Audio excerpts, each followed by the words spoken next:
She thought it was just another ride. A sunny afternoon, a friendly couple in a blue Dodge. Nothing seemed off. But within minutes, her freedom was gone. They placed a homemade box over her head and drove into a nightmare. For 7 years, Colleen Stan was kept in complete silence, locked in a coffin-sized box, under a bed while the world went on. Unaware. No ransom, no news, no police. Just darkness. This isn't a movie. This is a true American horror story. And what happened inside that house will make your blood run cold. Sit tight. Because once you hear the full truth, you won't be able to sleep tonight. Colleen Stan was just 20 years old in 1977, a free, adventurous young woman with long brown hair, a bright smile, and a dream to see the world. That day, she had only one simple plan: to hitchhike 400 miles from Eugene, Oregon, to visit a friend in Northern California. She had done it before: a toothbrush, some clean clothes, and a smile. She told her roommates where she was going, waved goodbye, and stuck out her thumb on the highway. The first few rides were safe and uneventful. Old couples, college students, no threats, no fear. Hitchhiking wasn't dangerous back then, not in her mind. America wasn't what it is today. There was still some leftover innocence in the air. She packed light, but as the sun started dipping in the sky, a blue Dodge Colt pulled up. A family, a baby seat always meant trust. Inside were a man, a woman, and a baby in the back seat. That's what made her feel safe.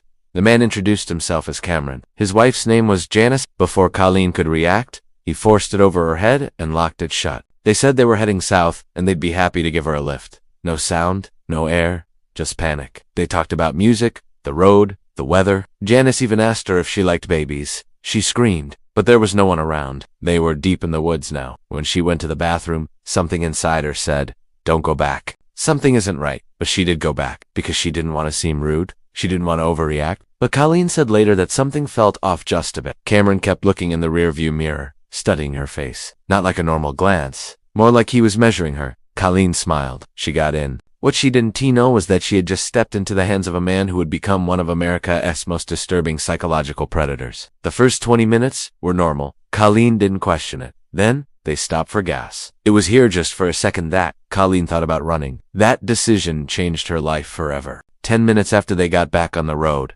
Cameron pulled off the highway. He said he wanted to take a scenic route. Then it happened. He reached into the back seat and pulled out a strange-looking box. Wooden, heavy, handcrafted. Inside the box, it was pitch black. She kicked. For the next several hours, Colleen didn't exist. The moment the wooden box was placed over her head, Colleen Stan's world disappeared. No light, no sound, no direction, only darkness. She tried to scream, but her voice stayed trapped inside her throat. She couldn't breathe properly. The air inside the box was stale, thick, and hot. Her heart pounded in her chest like a warning bell, and sweat soaked her skin. She had no idea where she was or where she was being taken. Her instincts screamed at her. This isn't just a kidnapping. This is something far worse. She could feel it trembling beneath her. Left turn, right turn, trees brushing the side, but she couldn't tell where they were going. The car kept moving. Rough road. It felt like they were heading into the middle of nowhere. The silence outside was chilling. The car door opened. The temperature dropped slightly, and the sound of creaking wood told her they were entering a structure, maybe a cabin or a basement. Her face blank, her arms folded. She didn't look like a victim. She looked detached. Her bare feet scraped against cold concrete. Eventually, the car stopped. Just gray walls, a dim bulb. She was dragged, still blind, still boxed across a dirt path. The air shifted. She squinted, blinking furiously, trying to adjust. Her wrists were tied, her legs too. There was no escape. Her body couldn't move, her muscles locked in place. And him, Cameron Hooker, staring down at her with fascination, as if she were an animal in a lab cage. Rough hands pulled her from the back seat. There were no air vents, just small breathing holes. It was barely big enough for her to curl into a fetal position. You do what I say, or you die.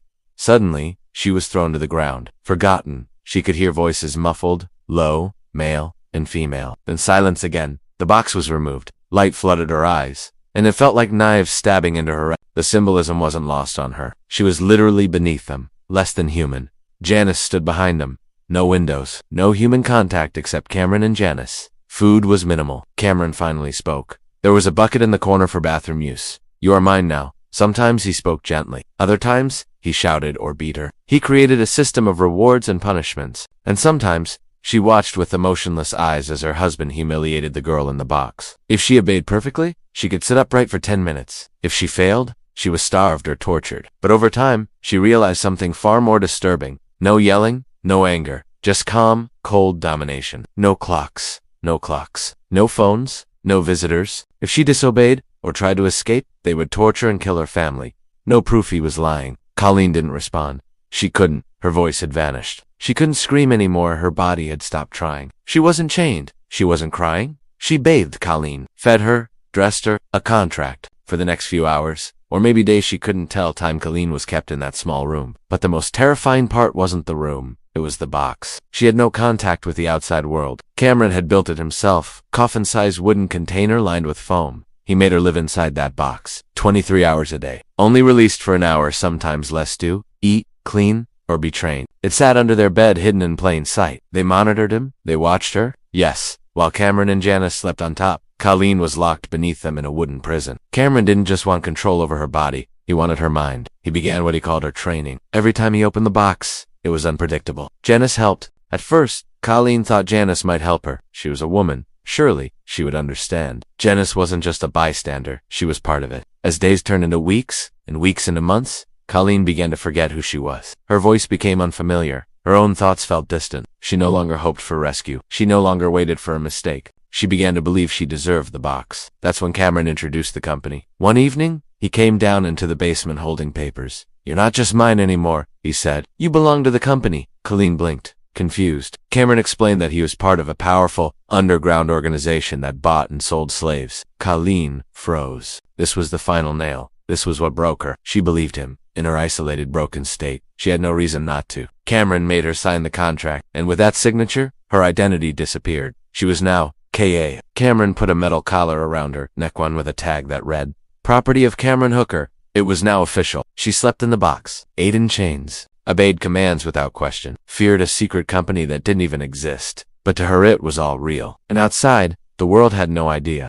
Colleen Stan signed the paper with trembling hands. It wasn't a legal contract. There was no courtroom, no lawyer, no witnesses. He allowed her small privileges for obedience an hour outside the box. A bit of fresh air, a silent meal at the table while still in chains. She could have walked out, screamed for help, tried to run. She didn't. She sat perfectly still, not because she wanted to stay, but because she believed eyes were watching. She believed a sniper could be hidden outside, waiting. Repeat.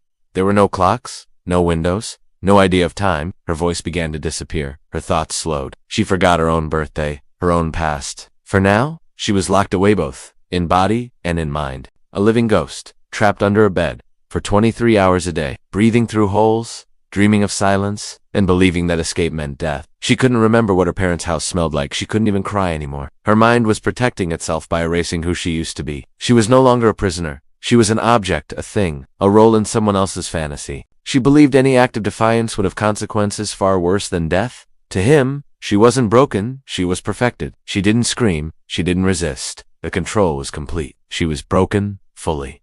Then came the next level of cruelty. She obeyed, just like he wanted. But deep inside, a flicker still remained. A tiny piece of Colleen, the real Colleen, was still in there, buried beneath the fear, waiting for something. Anything. A sign. A chance. Colleen had changed, but she smiled. Why? Because she thought one wrong word would mean death. For everyone in that room, watching, waiting.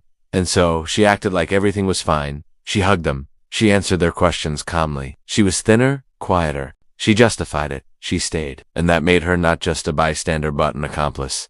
A crack in the lie, Feder watched her be humiliated, but she did nothing to stop it. When Cameron returned an hour later, she was exactly where he had left her. He smiled. He began taking her outside, dressed in loose clothing to hide the collar. Cameron returned, pleased once again. Even when she was frickling, didn't act like it. She was blindfolded on the way out, so she never knew where they were going. The outside world, sunlight, wind, birdsong felt alien. He took her to a quiet park and set her on a bench. He said nothing, just watched. Then he stood up and walked away. She sat, alone, free to run.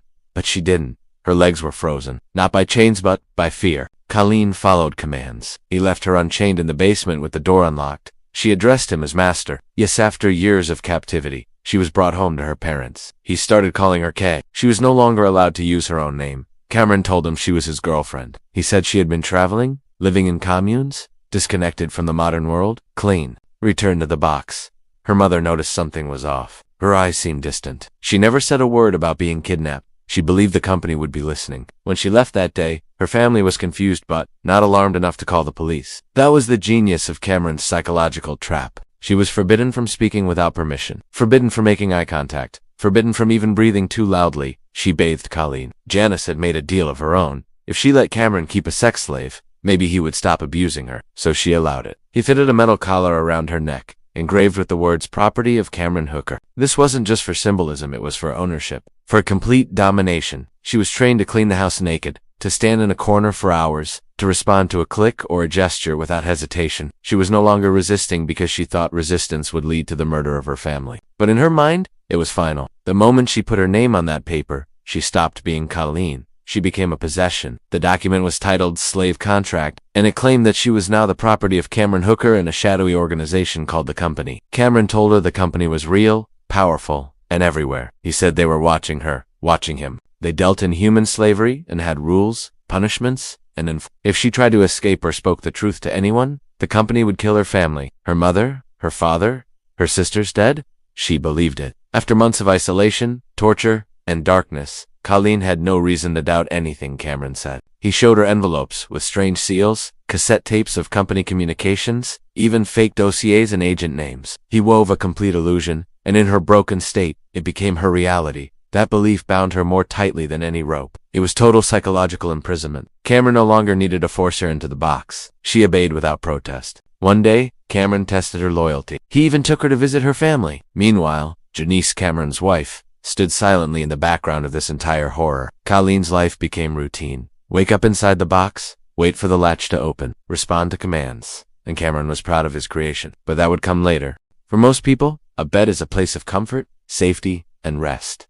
For Colleen Stan, it became the ceiling of her prison. She lived in a coffin-sized wooden box, shoved beneath Cameron and Janice Hooker's waterbed. A handcrafted box, no larger than a crawl space, with padding to muffle sound. Just a few air holes to keep her breathing. She started to feel safer inside than outside. Out there, she had to perform. In here, she could disappear. She would talk to herself in whispers. She began to forget what it felt like to walk in sunlight, to breathe fresh air, to sit upright for more than a few minutes. He maintained the illusion of the company, even though it was all in his head. And Colleen kept believing it, because when your world is 4 feet long and made of wood, belief becomes your only anchor. Cameron didn't need chains anymore. He had something stronger: her mind. She had become the perfect prisoner, not because she was locked up, but because she no longer tried to escape. The box hadn't just contained her, it had She was a young woman in her 20s, but she felt 80. Her menstrual cycle stopped entirely, her emotions dulled. She could no longer feel joy, sadness, or fear the way she used to. Everything was just muted. She would count her fingers over and over to remind herself she was still real. She would imagine birds flying above trees,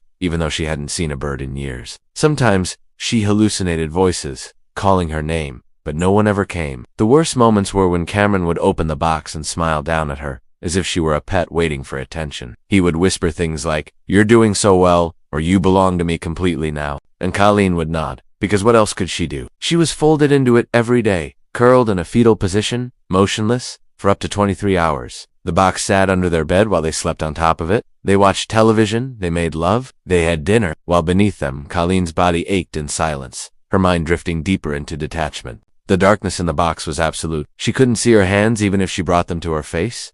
To not scream, to not exist. The heat was suffocating in the summer and icy in the winter. When it rained, the dampness soaked through the floor. The box was so small she couldn't stretch her legs, and her limbs slowly began to lose circulation. Her muscles stiffened, her skin bruised, her spine curved unnaturally. She could feel bugs crawling in, nesting near her body. She learned to stay still. She began to lose track of days. Cameron would sometimes open the box to give her food or water, but time had no meaning anymore. She stopped imagining freedom. There was no more outside world. There was only the box and the rules. She couldn't speak unless spoken to. She wasn't allowed to ask questions. She would urinate in a bedpan inside the box, or sometimes be allowed to relieve herself during her brief moments outside. She moved like a shadow, trying not to upset Cameron's mood.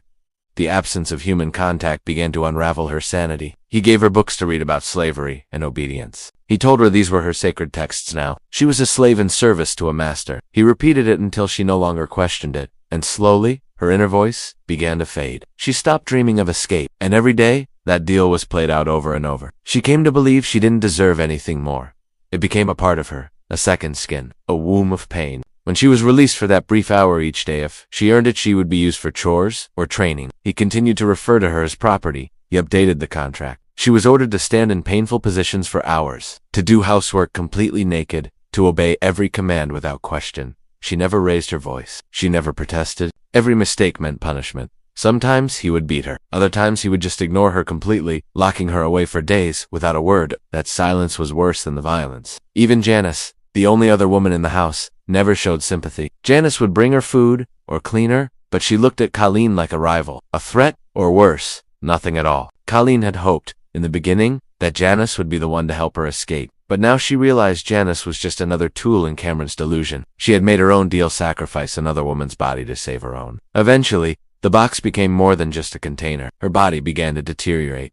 Her joints swelled, her skin thinned, her hair fell out in clumps. Yet still, Cameron kept his fantasy alive. Years passed like this? Yes, years. And no one knew. Not the neighbors. Not her family. Not the police. Colleen Stan was alive, buried in a box, under a bed, in plain sight, waiting, enduring, for what she didn't even know anymore. Colleen Stan had now spent years in the box. Not days. Not weeks. Years. A moment of eye contact from Janice that felt almost human. Her world was reduced to a space no bigger than a coffin, buried beneath a waterbed. She had become an invisible presence in the Hooker household, silent, compliant, nearly erased. She no longer fought. She no longer questioned. Cameron didn't even need to threaten her anymore. A longer walk outside. She was quiet, polite, hardworking, but behind her eyes lived a silence, louder than any scream. She returned home every evening, exactly on time. He had trained her too well. The box still waited for her. Each night, she climbed into it without resistance. Cameron had built the perfect psychological cage, and now she carried it with her,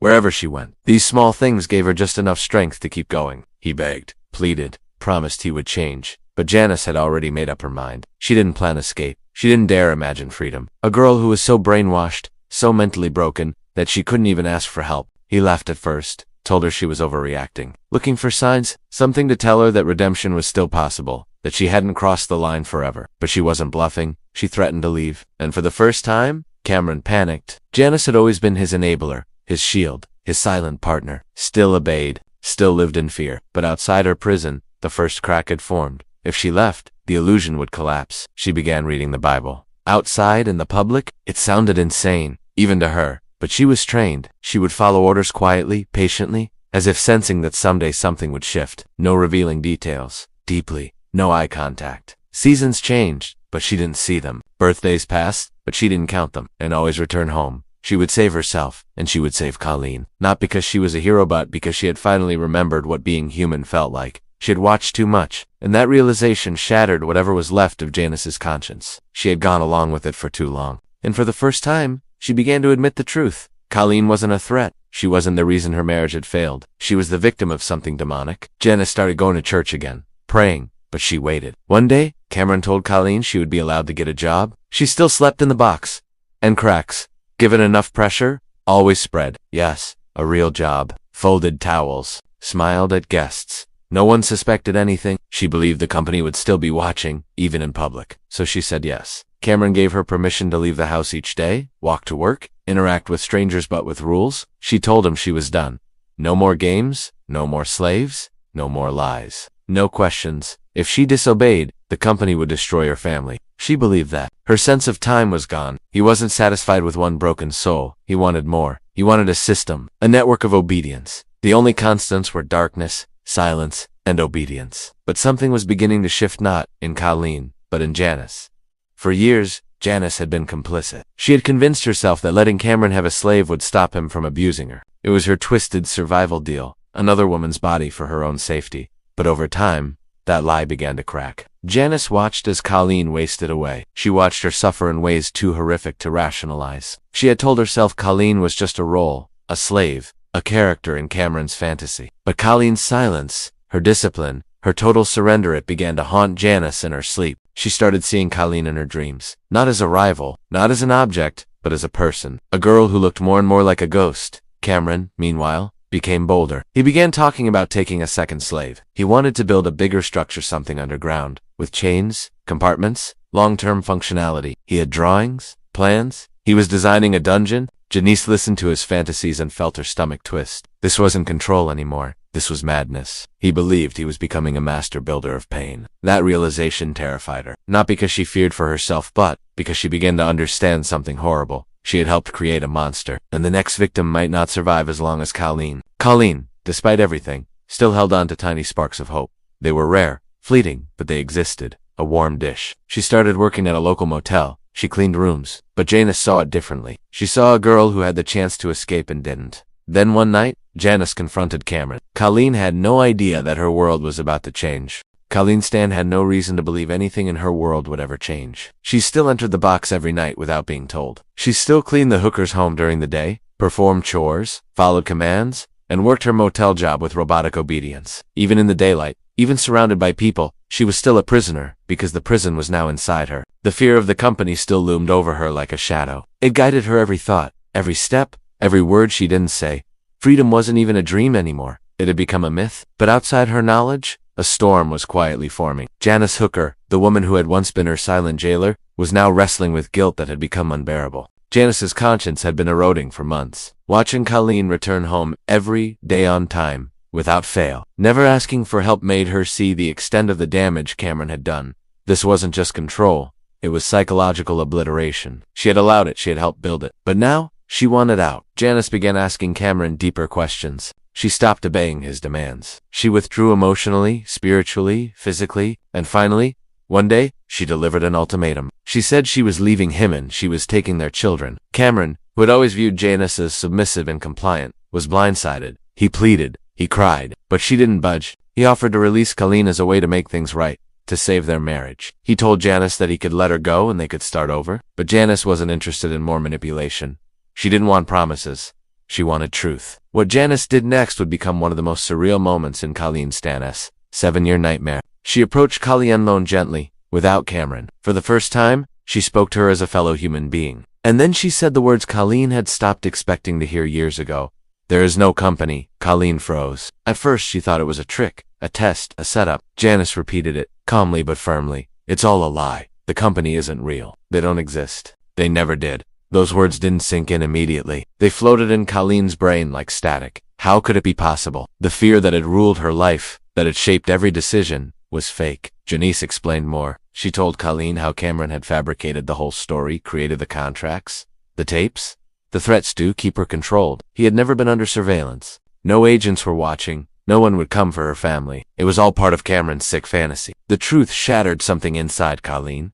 But it didn't bring immediate relief. Instead, it caused a kind of internal collapse. Her brain, conditioned for so long by fear, didn't know what to do with freedom. She didn't cry. She didn't scream. She just stared, silent, processing. Janice told her she was free to leave. Colleen didn't move. Not because she didn't want to, but because after 7 years, she didn't know how. Janice helped her gather a few belongings. There wasn't much. A few clothes, a book, nothing that resembled a normal life. And then, after 2,620 days of captivity, Colleen Stan stepped outside the Hooker house and didn't come back. She walked away. No police, no chase, just silence. Cameron didn't even stop her, perhaps because he didn't believe she'd really go. Or perhaps, deep down, he knew his empire of lies had finally collapsed. Colleen called her father from a payphone. Her voice was calm, robotic, almost unreal. She said she was okay, that she'd be coming home. No one understood the weight behind those words. She had survived one of the longest and most horrific cases of captivity in modern American history, and she was walking out of it like a ghost emerging from the fog. But her story wasn't over, not yet. Because while Colleen tried to process her freedom, Janice was about to take the final step, the one that would make sure Cameron Hooker never hurt another woman again. She walked into the office of a local pastor, a man she trusted. She sat down and told him everything.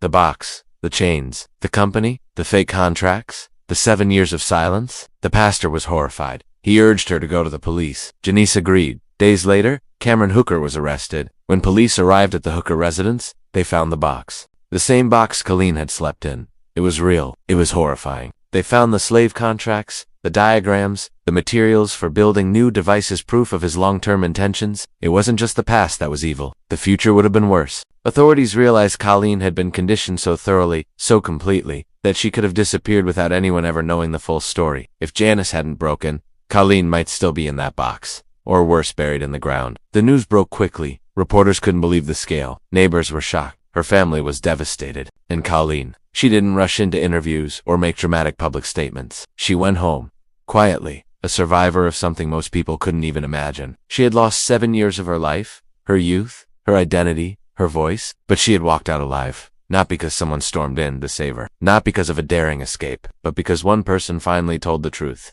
And now, the world would hear it too.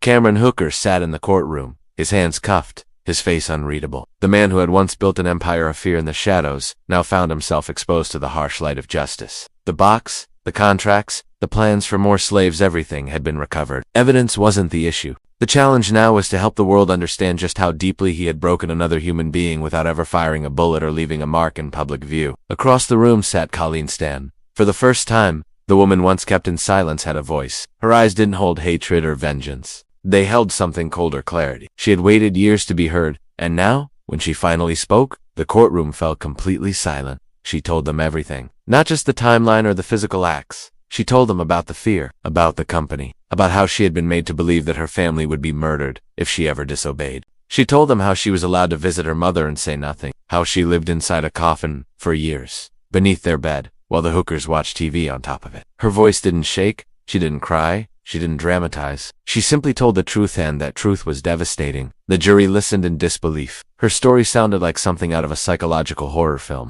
but every word she spoke was backed by evidence. Photos, diagrams, journals, forensic proof, and most damning of all, Janice Hooker's confession. Janice took the stand as well. She described the early years of their marriage, how Cameron had become obsessed with bondage and control, how he pressured her into accepting a living slave in their home, and how she allowed it, hoping it would protect her from abuse. Her testimony was a confession and a condemnation. She admitted her guilt, but she also provided the inside story of how Cameron had built the entire illusion. She had helped make the company real by pretending to be one of its agents, by delivering fake threats, by reinforcing the lies. The prosecution presented it all. The box measured just under 3 feet tall, lined with insulation to keep out sound. The contract declaring Colleen's slave property signed under threat. The homemade devices used to restrain, silence, and isolate her. It was calculated, systematic, and terrifying in its precision. The defense, desperately outmatched, argued that Colleen had multiple chances to leave, that she had gone home to visit her family, that she worked a job and didn't try to run. But the prosecution dismantled that argument with expert testimony on trauma bonding and coercive control. Psychologists explained how someone under complete mental domination doesn't behave like a typical hostage. They behave like someone trying to survive by obeying. They explained the concept of learned helplessness.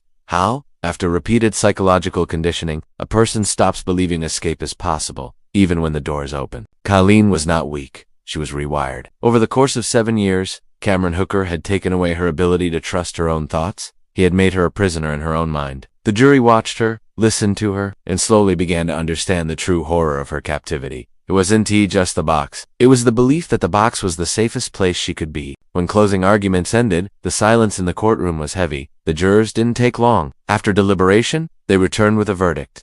Cameron Hooker was found guilty on multiple counts of kidnapping, sexual assault, and using threats of death and psychological manipulation to enslave another human being. He was sentenced to 104 years in prison. No chance of parole. No future. The man who once believed he could build a harem of sex slaves, who wrote out plans for underground cells and long-term control systems, would now spend the rest of his life inside a cage. Janice Hooker, because of her cooperation with the authorities and her agreement to testify, was granted immunity. Some found it controversial. Others saw it as necessary. Without her, the case might have lacked the critical details that sealed Cameron's fate. She divorced Cameron and disappeared from public life, but her guilt would never truly leave. As for Colleen Stan, her journey didn't end with the verdict. She returned to a world that had moved on without her. She was no longer the girl in the box, but she wasn't fully free either. The trauma lived in her bones, in her memory, in the long silences she still carried. She struggled with anxiety, nightmares, and the weight of explaining to people how she survived something so unthinkable. And eventually, she began to speak. Not for fame, but for those who were still trapped. She became an advocate for survivors of abduction and coercive control. She told her story in interviews, documentaries, and support groups, not to relive the pain, but to give it purpose. Colleen Stan's story is more than a case file. It's a warning, a mirror, a revelation of how evil doesn't always wear a mask. Sometimes it smiles. Sometimes it hides behind marriage and small-town fences. And sometimes it builds a box so quiet, so perfect, that the world never hears the screams inside it.